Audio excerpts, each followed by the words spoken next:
Bonjour, vous écoutez l'épisode 108 de la saison 2 du podcast Revue et corrigée. Cet épisode est tiré d'un billet du blog publié le 16 mai 2021 et s'intitule J-3 ou presque J-6. On y arrive, on tient le bon bout, les terrasses rouvrent dans 3 jours. Si vous me lisez ou m'écoutez depuis un moment, vous savez que c'est ce qui me manque le plus, les terrasses. La terrasse du café du matin, avec les newsletters d'infos, parce que j'en lis beaucoup, mais alors beaucoup. La terrasse de fin de matinée, juste avant le coup de feu du déjeuner, pendant un appel à une copine. La terrasse du déjeuner, avec un contact pro, une amie de longue date, ou juste chair et tendre en date improvisé.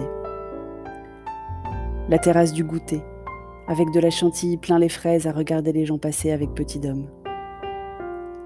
La terrasse de l'apéro du crépuscule, avec des potes ou à nouveau chair et tendre, pendant que la nounou s'occupe des devoirs et du bain de petit dôme. La terrasse du dîner, avec des amis de passage à Bordeaux à qui on fait visiter la ville et la vue sur la cathédrale. Bref, les terrasses me manquent. On a d'ailleurs réservé une terrasse pour le dîner de samedi soir. Tôt le dîner, couvre-feu à 21h oblige, mais terrasse quand même. Les parents de chair et tendre, fraîchement immunisés contre la Covid, nous rendent visite pour la première fois depuis longtemps, et on va donc fêter ça dignement. Je vais aussi essayer de me faire une terrasse à Paris jeudi soir, parce que je serai à Paris jeudi soir. Pas encore réservé, j'ai un peu peur que tout soit pris d'assaut, mais bon, on ne sera que 2, on va se débrouiller. Et puis mercredi, dans la journée, si on en trouve une avec de la place, on s'assiera. Sauf si on trouve une dispo pour se faire vacciner. Parce que ni chair et tendre ni moi n'avons 50 ans, et que heureusement nous n'avons aucune raison d'être prioritaires. Alors tous les matins et tous les soirs, on regarde Chronodose. Encore merci Guillaume Rosier. Le matin, il reste des places pour mercredi, le soir non. Alors on s'éloigne de plus en plus. Pourquoi mercredi ? Parce qu'on aura un véhicule à notre disposition et que les centres Pfizer, parce qu'on est trop jeune pour l'AstraZeneca, les centres Pfizer accessibles au transport en commun sont pleins jusque dans 3 semaines. Se faire vacciner maintenant, c'est garantir qu'on aura la 2e dose avant cet été. Je ne quitte pas la France, mais chair et tendre si, et ça lui évitera le test PCR désagréable. J'évite le sujet qui m'obsède. En fait, je meuble là. Sur les petits riens qui font nos vies depuis le début de toute cette histoire de virus, de tests, de masques, de confinement, de couvre-feu, de règles, de gestes barrières, de fermetures, d'interdits, de recommandations, de vaccins, de variants.